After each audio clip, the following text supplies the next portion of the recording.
Good. So hello again. Please, we apologize for the short inconvenience due to the technical issues. Now we are having our next presenters who will talk about an aspect of a leadership theory, testing leaders during the COVID crisis. It was a good introduction from the previous lecture the teacher just mentioned in her explanation of answering the last question. She exactly quoted your title, so please go ahead and take your time. Since we were late a bit, I will just remind you on to be sharp. We have 20 minutes for presentation, 15-20. Okay. So here, when I signed up to the leadership class, and when it comes to Dr. Sergey, I was fascinated by him qualifying leadership. And I understood leadership better, and I realized that a lot of humanity, we get to be shaped by leaders, whether they're good or bad. So during the COVID-19, the crisis tested the quality of leadership that we have throughout the world, including in the United States. So Dr. Sergey defines good leadership, or a good leader causes 0 to no deaths. By deaths, he means jobs and lives. And this is very true. If you lost your way of making a living, you're dead. And bad leadership usually, for example, Hitler, he was a leader, but unfortunately, a lot of people paid the price of his leadership. So this is why we tested leadership. There are 26 qualities of leadership when we had the class, but I only picked 10. And you could mentally, so a good leader is accountable. He never points the finger at his team, and he takes responsibility for his actions. He's flexible, plans ahead, and doesn't double talk. He's capable of doing the task, takes initiative, does not take too long to take action, wants to hear the truth, does not blame it on the media or anyone else. There are minimum errors, and open to new ideas as long as they are not, they're not his. He's willing to listen to his team. Now, if you took a look at Trump's leadership, close to now, at the time when I made this paper, Yahya and I, there were 150,000 deaths. Now, close to 250,000 people died from COVID-19. People lost their jobs. Many businesses closed their doors. And he never took responsibility for the COVID-19. He simply said it's a flu and it's a hoax by the media. He never took initiative. Actually, the media forced him and the people to shut down the country, but he did not really care about that. The country is divided. COVID-19 actually became a political cause, not a health crisis. If you're wearing a mask or if you're not wearing a mask, it's all now politics. The thing is, his leadership actually affected me because my family and I, when I was taking a certain course, I was actually infected with COVID-19. My mom got it, then myself, then I passed it on to my sister. So, and I was taking his course while I was actually COVID positive and I was weak. Um, COVID is not like the flu, and I would have been part of that death statistic. Now, Yahya is going to explain his leadership throughout the country when he was going on a road trip. Hello, everyone. Thank you, Mohamed, for presenting my part, like at least introducing me. I will ask you to skip when I need to, so thank you again. So I will be talking today about my road trip from the East Coast to the West Coast. I ended up moving to California, and I got to witness many states' reactions to the virus. And as Mohammed described, Trump really failed leading this country in handling the COVID. But we're focusing on Trump for sure, but since Trump really didn't take ownership of his actions toward the virus, the it shift it shifted toward the state leaders handling COVID. So his lack of leadership ended up giving state leaders an opportunity to react to handle the COVID. So on my way here, I picked two states that I thought were very, very like had the total different interesting reactions to the virus. It was Kentucky and in Tennessee, which is in the borders with Kentucky from the south. So while I was there, I shared this little table here that shares the both decisions that were made by the state leaders. And as we can see in Kentucky, we can see the masks were statewide mandate, the bars closed for 2 weeks, restaurants 25% indoor capacity, and schools asked to pause in person learning until August 17th. So on my road trip, I was there between July and August, and I got to witness that. And on the other side, Tennessee, which had which leader announced that some local mandates in some counties, some local bars closures, so not really strict, some local restaurant restrictions, and school, like some of them were still open. So we're going to be talking about the impact of the leader's decision on states, because as citizens, as people, we follow what leaders tells us. Can you go next, please?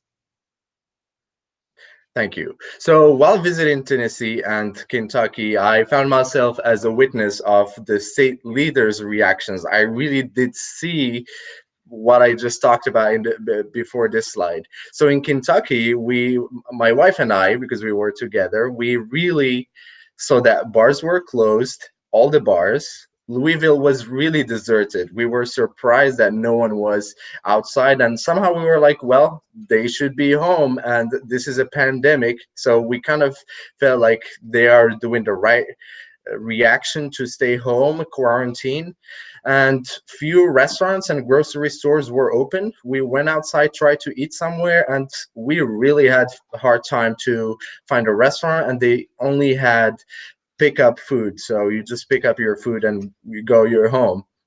But on Tennessee, on the other side, we were surprised because the bars were crowded, many people at the bars with music playing. Some people did not wear masks, including police officers. And we were just surprised because that's totally against the restrictions for COVID. That's just spreading the virus, and the majority of the stores were open, which was also surprising. So as of 11/16/2020, the total cases in Kentucky is 142,000 with 1,700 deaths, and the total cases in Tennessee is the double, which is 300 or 313K with 3,800 deaths. So we can notice that it is actually the double. And I, again, as a witness, I did see that, and I saw how they both handled it. Can you go to the next? So this is a graph that you can find on Google. It's also shared by the New York Times, as long as you type COVID cases around the world or the United States. So I did, during the period where I was traveling, there were really minimal cases. And on the right side, it's Kentucky. On the left side, it's Tennessee. And we can see the number of cases, how Tennessee was like had many cases, like May 1st, 1,200 cases. Well, it took so long for Kentucky to get there, and that's like they are there now. While in Tennessee, they have 5,614 cases. And this is just a result of failing leading, like failures from leaders, bad leaders and good leaders, we can see them. For bad leaders, they have poor vision for the future. They made decisions to not restrict and make policies against the virus, so they didn't see what's coming. While there was chaos coming, a lot of deaths, a lot of cases, they had lack of accountability and lack of responsibility. And on the other side, Tennessee, where good leaders were aware of the situation and made decisions to put restrictions and adjust their policies for a pandemic, as we all know. And of course, they were accountable and responsible. And as Mohammed said, they thought about minimum error. They don't want to do error. They don't want to cause chaos, and they planned ahead. They started with what they should do: quarantine, close restaurant, go home, and they keep restricting, hopefully to turn down the curve a little bit. But as we know, the United States as a whole is a chaos right now. And that's it. Thank you so much for listening. And that was the leadership presentation. Does anyone have any questions for us or anything that you would like to share? That was quite quick, fast. I guess we can keep on discussing on the current situation. We're slowly running out of time. I would just have a reflection, as just Professor Ivanov mentioned in his lecture, that, and this is a good case scenario for what we were elaborating 1 hour ago, that we have to go beyond the current organizational structure of our civilization, not only one country, in order to avoid such domino effect scenarios as one person hold the organizational power in his hand. And this is not only through US, I can see as well here regional differences in terms of responding to current situation. And of course, the results are quite similar to what you just showed in your scenario.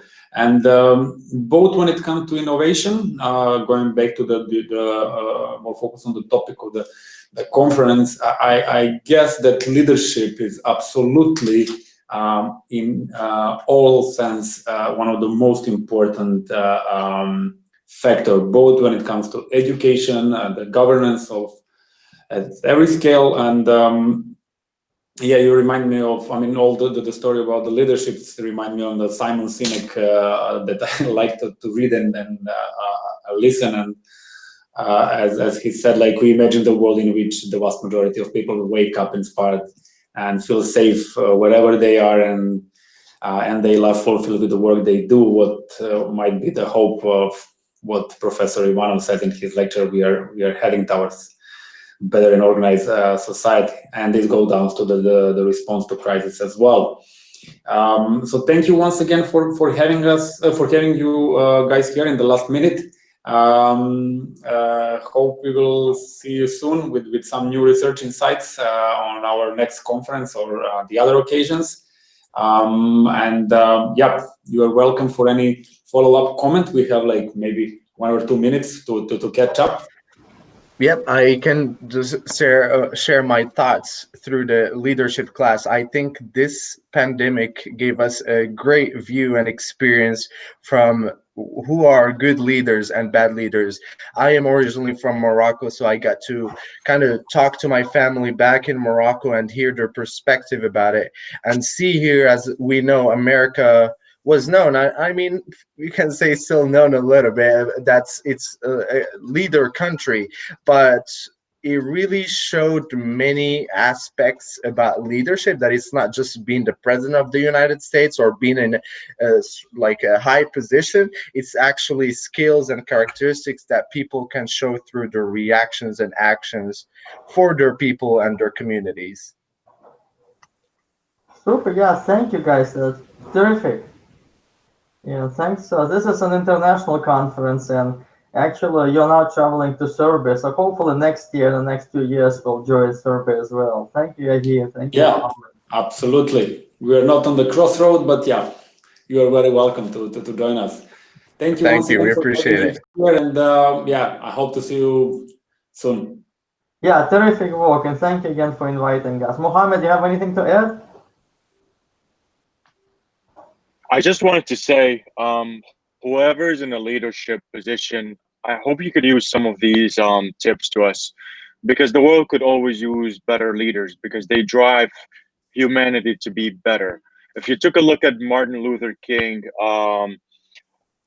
you know, he drove America to be the diverse land that it is, and he changed the faith of humanity in America. And you're going to be in a leadership position one day or another.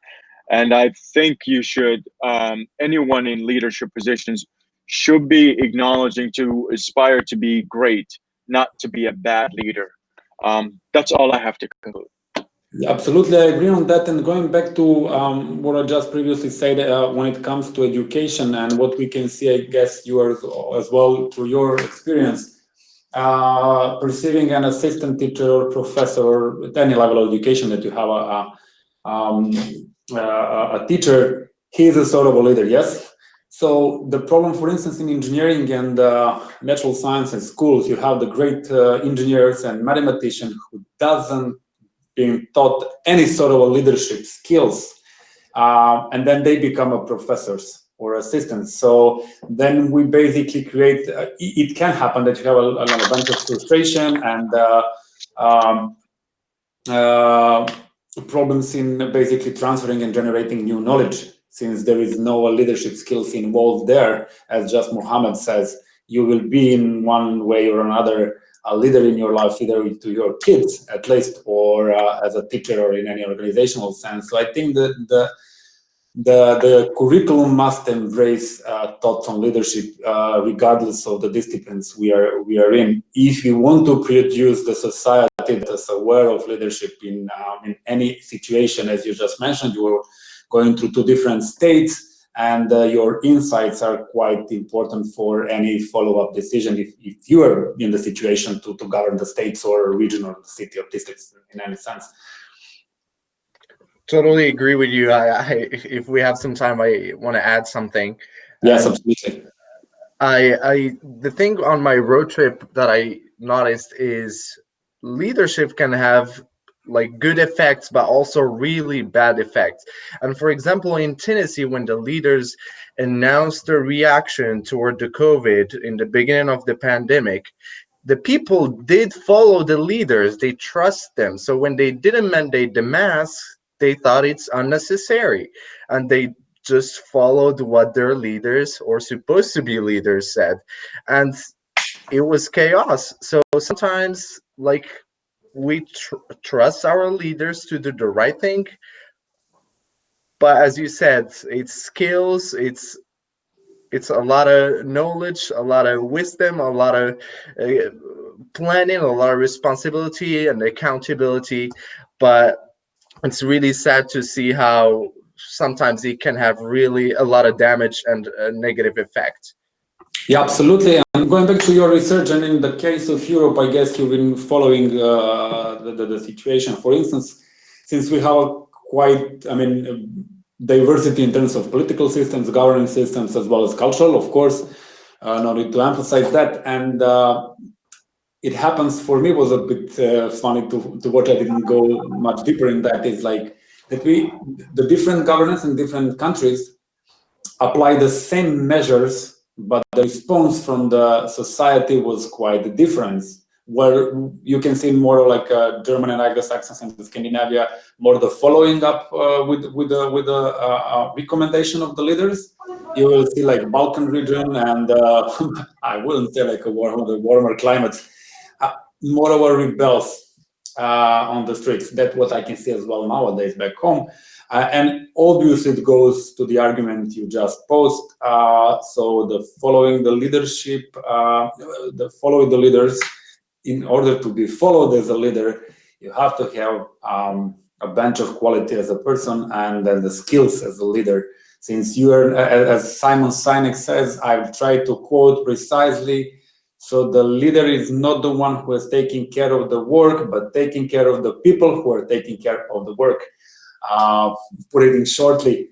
And with this, I think I will close down this session due to the time restriction, but I am really willing to discuss on this. We can continue in the coming days as well. you maybe came a bit late, there is a coffee break rooms.